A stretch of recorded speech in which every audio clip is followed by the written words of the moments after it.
दासिमहालागै नैबे गोदान भिडिअखौ फुल नायाखै अब्ला नैबे भिडिअनि गेजेरजों नायनानै लानो हागोन। बयनिसिमबो गोजोन फुंबिलिनि अननाय सिबिनाय खुलुमनायखौ बावहरग्रोनाय थाबाय। लोगोफोर, नोंथांमोननि गेजेराव मोनसे गोदान भिडिअ लानानै फैलायबाय।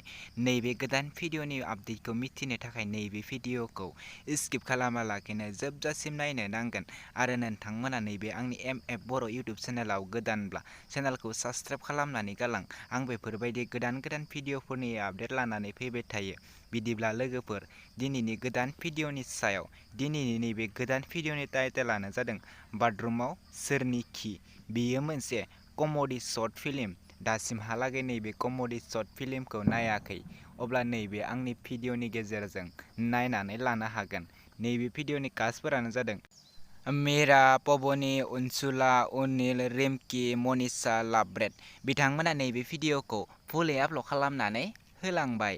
दासिमहालागै नैबे भिडिअखौ फुल नायाखै अब्ला बिथांमोननि इउटुब चेनेलाव थांनानै नैबे गोदान शर्ट कमेडि फिल्मखौ नायनानै लाहैनो हागोन। आरो नैबे भिडिअनि प्रडिउसारानो जादों के ब्रह्म आरो स्ट'रि डिरेक्सनानो जादों पबनी नार्जारी। नैबे भिडिअआ जोबोरैनो मोजां जादों।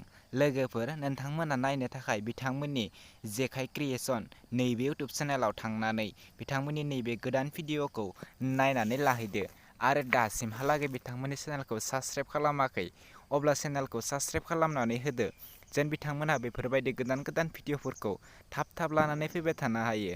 भिडिअखौ लाइक, शेयार, कमेन्ट खालामनानै होदो।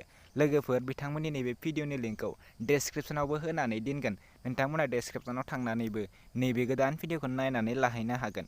लोगोफोर, बिदिब्ला दिनैनि बे गोदान भिडिअनि गुसुं आपडेटआ बेखिनियानोसै। आंनि चेनेलखौबो साबस्क्राइब खालामनानै गालांदो। आंबो बेफोरबायदि गोदान भिडिअफोरनि आपडेट लानानै फैबाय थायो। आंनि गोदान भिडिअनि फुल आपडेटखौ मिथिनो थाखाय नोंथांमोना चेनेलखौ साबस्क्राइब खालामनानै बेल आइकनखौ क्लिक खालामना ला।